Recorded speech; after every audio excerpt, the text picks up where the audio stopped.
Hello friends, welcome to story की दुनिया channel. और ये है reborn in villainess body story, chapter 121, AR villa change into a villa. अब तक आपने देखा कि कैसे निकिता और आरवी एक दूसरे से टकराते हैं, जिस पर निकिता की फ्रेंड सारा बताती है कि यही आरवी है, जिस पर निकिता आरवी को पैसे वाली लड़की बोलती है।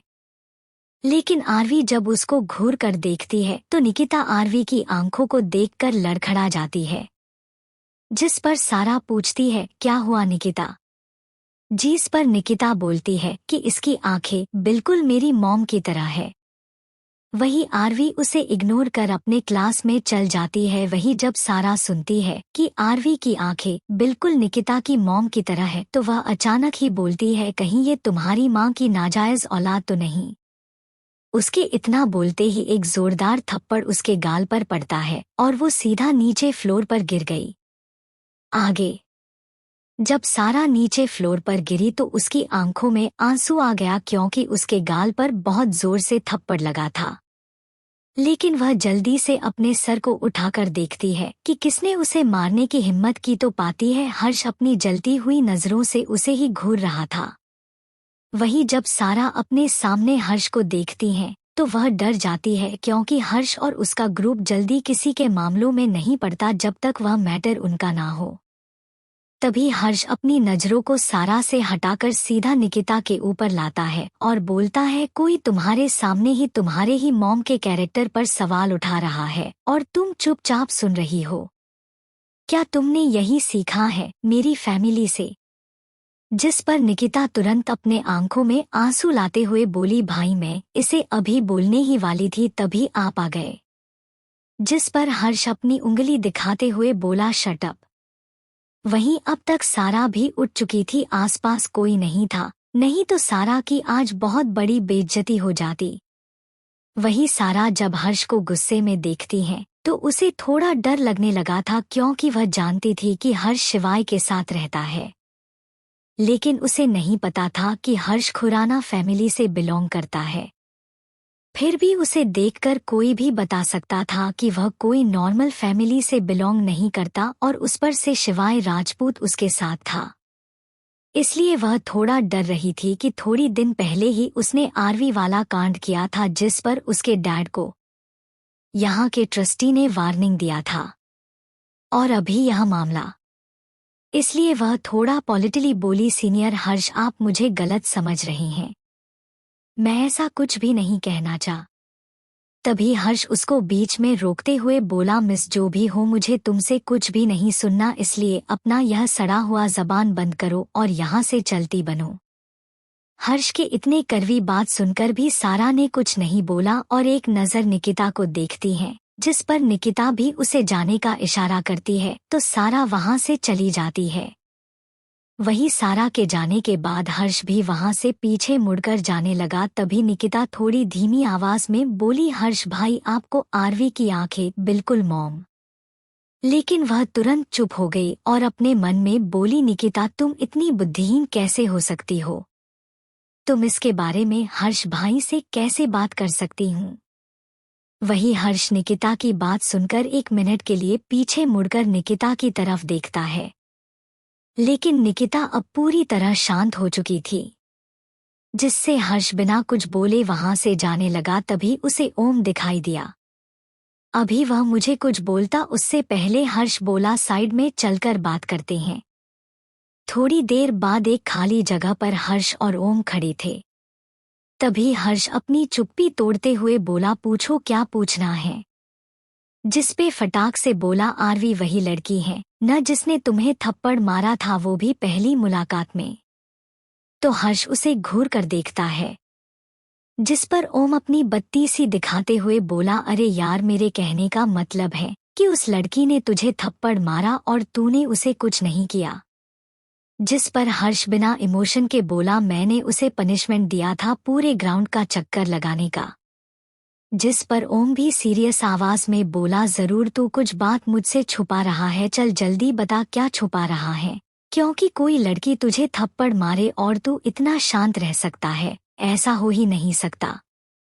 अगर तुमने उस लड़की को कुछ नहीं किया मतलब उस लड़की में कुछ ऐसा है जिससे तू अट्रैक्ट। कहीं ऐसा तो नहीं तुम उस लड़की से प्यार। अभी वह आगे की बात बोलता उससे पहले हर्ष चिल्लाते हुए बोला, शट अप, आगे की बात मत बोलना। और तू जैसा सोच रहा है वैसा कुछ नहीं है। जिस पर ओम बोला, तो फिर तू ही क्लियर कर दे, जैसा मैं सोच रहा हूँ वह गलत है। जिस पे हर्ष खुद को शांत करता है और फिर बोलता है, जब मैं उसे पहली बार मिला था तो मुझे उसकी आंखें बिल्कुल मिसेस खुराना की तरह लगी, इसलिए मुझे उसे पर गुस्सा आ गया और मैंने उसे उल्टा सीधा बोल दिया, जिसके कारण उसने मुझे एक थप्पड़ मारा जो कि कहीं से भी गलत नहीं था। तभी ओम हैरानी से बोला, यह तू क्या बोल रहा है? अंजलि आंटी की आंखें बिल्कुल उस लड़की की तरह है। जिस पर हर्ष सिर्फ हाँ में सिर हिला देता है। इधर आरवी अपने क्लास में बैठी हुई थी, लेकिन उसका ध्यान बिल्कुल क्लास में नहीं था, क्योंकि वह अभी भी कुछ सोच रही थी। तभी वह एकदम से खड़ी हुई और क्लास से बाहर निकल गई। वहीं प्रोफेसर ने उसे देखा लेकिन कुछ नहीं बोला। आधे घंटे बाद अभी वह एसआर विला के सामने थी, लेकिन आज विला के आगे का डिजाइन बहुत ज्यादा चेंज था और साथ साथ विला के बाहर एसआर विला ना लिखकर सिर्फ एस विला लिखा हुआ था। वो थोड़ी देर तक आगे की डिजाइन और विला पर लिखे नाम को देखती हैं और फिर विला के अंदर चली जाती है। अंदर जाकर देखती है कि विला में कोई भी इंसान मौजूद नहीं था, तो वो भी बिना वक्त गवाए अपने कमरे में चली जाती है। जब वह कमरे में जाती है तो चारों तरफ इधर उधर देखती है कि कहीं पर शिवाय तो नहीं। चैप्टर 122, कौन सा तुम मुझे अपनी पत्नी मानते हो? जब उसे शिवाय नहीं दिखता, वो अपने बैग को साइड में रखकर सीधा वॉशरूम में घुस जाती है। वॉशरूम में जाकर वहां अपने बॉडी से सारे कपड़े को रिमूव करके अपने हाथ को सर पर रखकर आंखें बंद कर कुछ सोचते हुए बोली, मैं इस विला में पहले भी आ चुकी हूँ, ऐसा क्यों लग रहा है? लेकिन कब तभी उसे ध्यान आता है, पहली बार शादी के दिन और दूसरी बार कल यहाँ पर आई है, लेकिन मैं दोनों ही वक्त सोई हुई थी। लेकिन फिर भी मुझे इस विला को देखकर ऐसा लग रहा था जैसे मैं पहले भी यहाँ आ चुकी हो। लेकिन कब? जब थोड़ी देर तक उसे कुछ याद नहीं आया तो वो शावर को बंद करके अपने बॉडी पर एक वाइट कलर का टॉवेल लपेटकर बाथरूम से बाहर निकल गई। लेकिन उसका अभी भी पूरी तरह से ध्यान इसी में था कि वह कब यहाँ आई थी, इसलिए उसने यह ध्यान नहीं दिया कि कमरे में शिवाय भी आ चुका था और उसके थोड़ी पीछे से ऋषभ भी स्टडी रूम से निकल रहा था। वही शिवाय जो कि अपने काम को कंप्लीट करके स्टडी रूम से सीधा कमरे में आया था, उसकी नज़र सीधा आरवी पड़ गया तो उसकी आंखें हैरानी से भर गई और वो जल्दी से पीछे मुड़कर देखा तो पाया कि ऋषभ जस्ट अभी स्टडी रूम से बाहर निकला ही था। इसलिए वह बिना वक्त गवाए अपनी जगह से दौड़ा और सीधा आरवी के पास आकर एक हाथ से उसके कमर को पकड़कर और दूसरे हाथ से उसके सर को अपने सीने में दबाकर ऋषभ की तरफ पीट करके खड़ा हो गया। वही ऋषभ जो शिवाय को इतनी जल्दी में दौड़ता देख उसकी तरफ देखा तो उसका नज़र शिवाय के पीठ पर गया, लेकिन फिर उसकी नज़र शिवाय के पैरों से झांकते हुए आरवी के पैरों के उंगलियों पर गया तो वह तुरंत अपनी नज़रों को वहां से दूसरी तरफ करके बोला, सॉरी बिग बॉस और भाभी जी। इतना बोलकर वो बिना वक्त गवाए दरवाजे को खोलकर कमरे से बाहर निकल गया। इधर आरवी जो कि अपनी सोच में गुम थी और शिवाय के खींचने से 1 मिनट के अंदर ही उसके आगोश में आ गई थी, लेकिन उसे गुस्सा भी काफी आया था शिवाय पर, इसलिए वह अभी उसे कुछ करती या बोलती उससे पहले ही उसे ऋषभ का आवाज सुनाई दिया। इसलिए उसने कुछ नहीं बोली और चुपचाप वैसे ही खड़ी रही जैसे शिवाय में उसे पकड़ा था। इधर जैसे ही शिवाय के कानों में गेट बंद होने की आवाज आई, वो जल्दी से आरवी को खुद से दूर करके गुस्से में बोला, are you lost your mind? क्या तुम्हारे पास दिमाग है भी या नहीं कि तुम ऐसे कपड़े पहनकर यहाँ पर चली आई? अगर आज मैं सही वक्त पर नहीं आता तो ऋषभ तुम्हें इसे हालत में देख। इतना बोलते बोलते वो चुप हो गया। क्योंकि उसका ध्यान सीधा आरवी के खुले गर्दन से होते हुए उसके खुली पैरों पर आ गया, जिससे उसकी आवाज उसके गले में ही अटक गई। वही आरवी उसके रिएक्शन को न देखकर बल्कि उसकी बातें सुनती है तो वह गुस्से में आ जाती है और वह तुरंत अपने हाथों से शिवाय के शर्ट का खींचते हुए उस पर चिल्लाते हुए बोली, शट अप मिस्टर रायजादा। उसकी इतनी गुस्से भरी आवाज सुनकर शिवाय अपने होश में आता है और तुरंत ही अपनी नजरों को दूसरी तरफ फेर लेता है। वही आरवी गुस्से में बोली, तुमने अभी क्या बोला कि मेरे पास दिमाग नहीं है? लेकिन सच बोलूं तो मेरे पास नहीं बल्कि तुम्हारे पास दिमाग नहीं है, क्योंकि तुम्हें जरा सा भी ख्याल है कि तुम्हारे साथ इस रूम में कोई रहता है। Tell me mister Raizada. वही शिवाय जो अपनी नजरों को दूसरी तरफ फेर कर खड़ा था, जब वो आरवी की बात सुनता है तो वह भी सोच पड़ जाता है, क्योंकि अब वह इस रूम में अकेला तो नहीं रहता, उसके साथ उसकी वाइफ भी रहती हैं।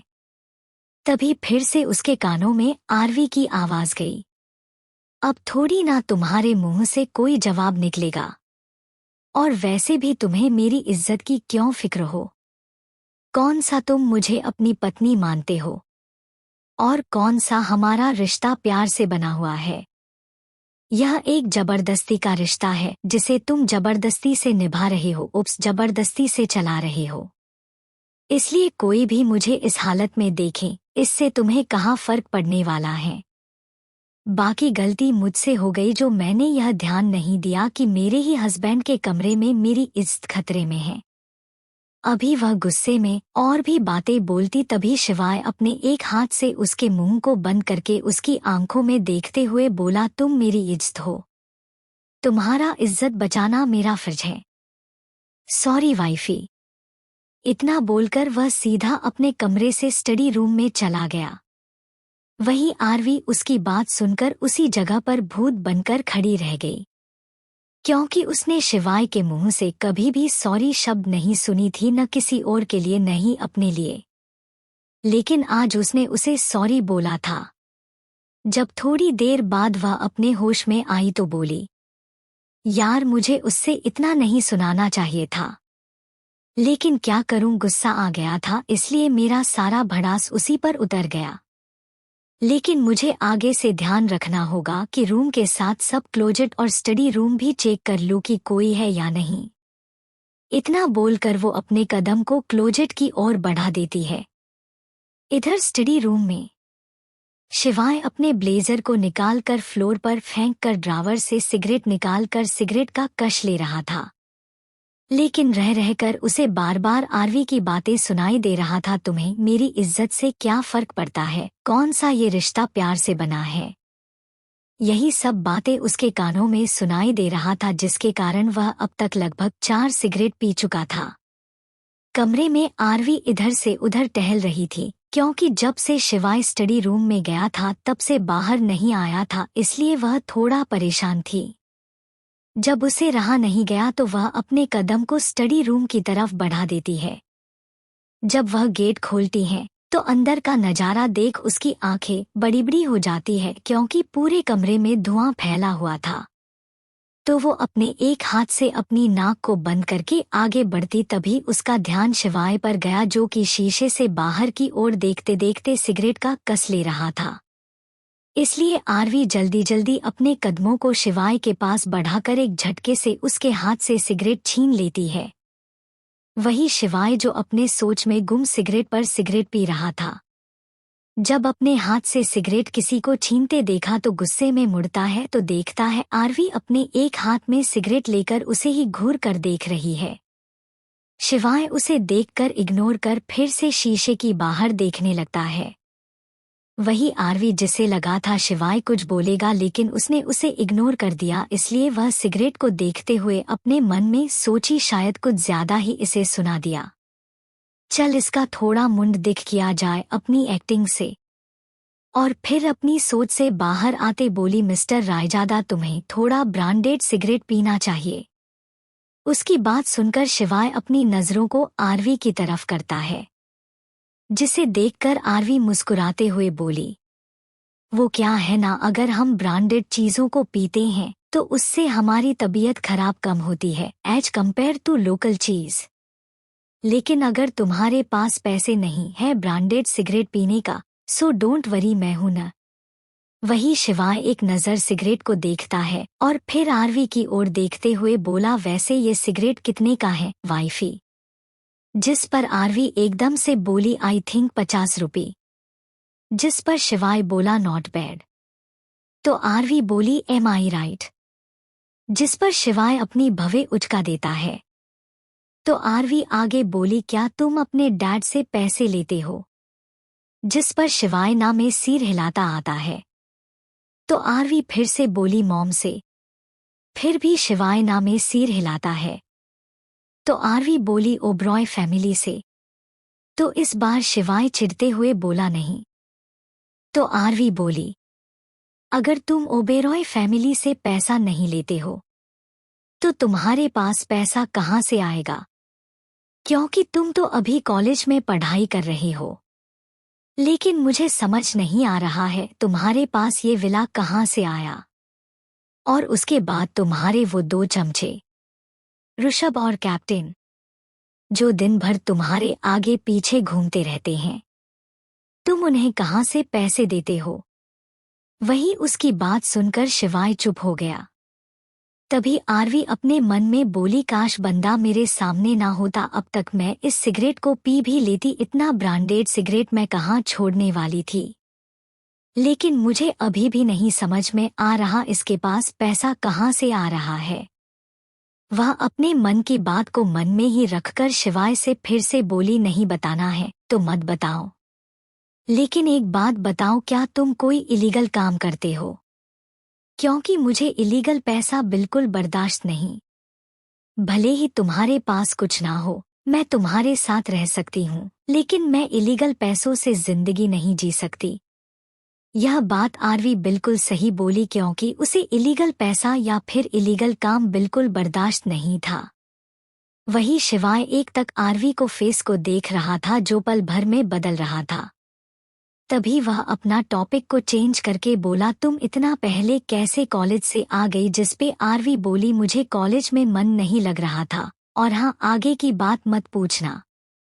लेकिन क्या तुम आज कॉलेज नहीं गए? जिस पर शिवाय बोला, गया था, आ गया।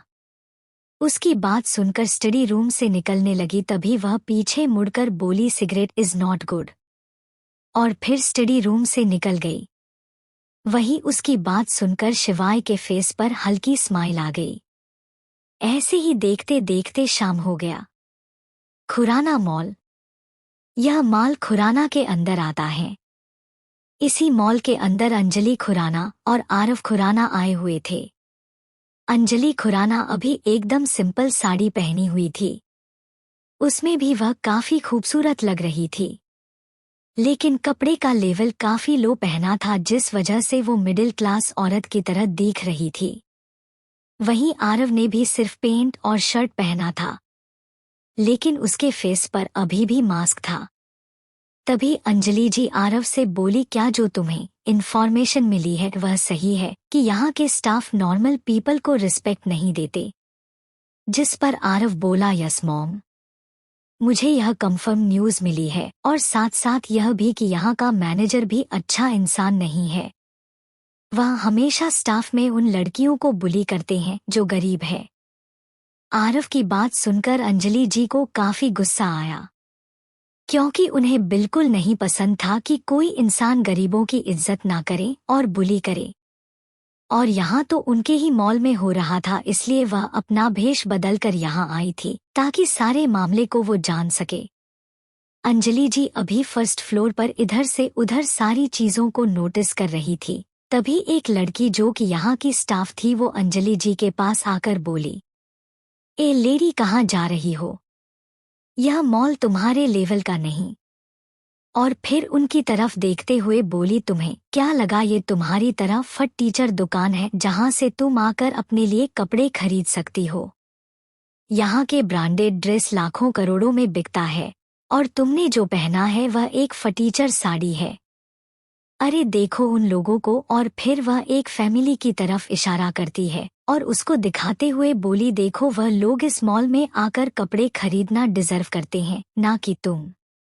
वही उसे स्टाफ की बात सुनकर जो फैमिली वहां के वीआईपी क्लास का ड्रेस देख रहे थे, उनका ध्यान अंजलि जी को और आ गया।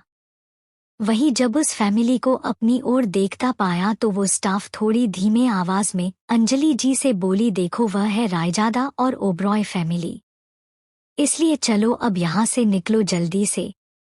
पता नहीं कहाँ कहाँ से दो कौड़ी की औरतें मुंह उठाकर यहाँ पर चली आती हैं। वही उस स्टाफ ने यह नहीं देखा कि वह जितना बोल रही थी, अंजलि जी की आंखें उतना ही लाल होती जा रहे थे। वही ओबेरॉय और रायजादा फैमिली, जिसमें विक्रम जी, अरिताज जी, रागिनी जी, राम जी, जानकी जी, साबी जी, केशव जी और उनकी पत्नी और साथ साथ राधिका, नील, अरहान और निकेश थे। रुचि, माहिर, महिरा, लावण्या 2 फ्लोर पर गर्ल्स सेक्शन में थी, इसलिए वह यहाँ नहीं थे। वह लोग उस स्टाफ और उस औरत की बातें सुनकर उनकी तरफ बढ़ गए। तभी अंजलि जी गुस्से में उस लड़की को एक थप्पड़ मारती है, जिससे उस लड़की का गाल एक ओर झुक जाता है। अभी अब तक रायजादा और ओब्रॉयस वहां पहुंच चुके थे। जैसे ही उस लड़की ने देखा कि इतनी बड़ी फैमिली यहाँ पर आ चुकी है, तो वह रोते हुए अपने गाल हाथ पैर रखकर बोली, मैं तो बस आपको बता रही थी कि यहाँ के ड्रेस का प्राइस आप पे नहीं कर पाएगी, लेकिन आपने तो उल्टा मेरे को थप्पड़ मार दिया। वही जब सारे फैमिली ने उसे लड़की की आवाज सुनी तो वह तुरंत ही अंजलि जी की ओर मुड़े। जब सारे फैमिली ने अंजलि जी को देखे तो हैरान हो गए, क्योंकि उसकी आंखें बिल्कुल आरवी की तरह थी। वही रागिनी जी अंजलि जी के तुरंत आगे आई और उस पर चिल्लाते हुए बोली, मुझे उम्मीद नहीं था कि मैं तुम्हें इस तरह से मिल पाऊंगी, और वह भी इस हालत में। और फिर वह अंजलि जी को ऊपर से नीचे तक घिन भरी नजरों से देखने लगी और उनके चेहरे पर एक स्माइल आ गई। वही जब अंजलि जी ने रागिनी जी को देखा तो उनकी आंखें, जो कि अब तक थोड़ी नॉर्मल हो चुकी थी, फिर से लाल होने लगी। लेकिन उन्होंने खुद को संभाला और बड़े ही एटीट्यूड से बोली, मुझे भी बिल्कुल उम्मीद नहीं था कि मुझे रागिनी बंसल उर्फ रागिनी रायजादा और विक्रम रायजादा की दूसरी औरत और किसी का घर तोड़ने वाली औरत से इस तरह से मिलना होगा। उन्होंने दूसरी औरत पर ज्यादा जोर दिया था। इतना बोलकर उनके चेहरे पर सरकास्टली स्माइल आ गई। नेक्स्ट चैप्टर में धमाल होगा, क्योंकि अंजलि जी और रागिनी जी का रिश्ता सबके सामने आएगा। अगर कोई गेस कर सकता है तो कमेंट में जरूर बताओ।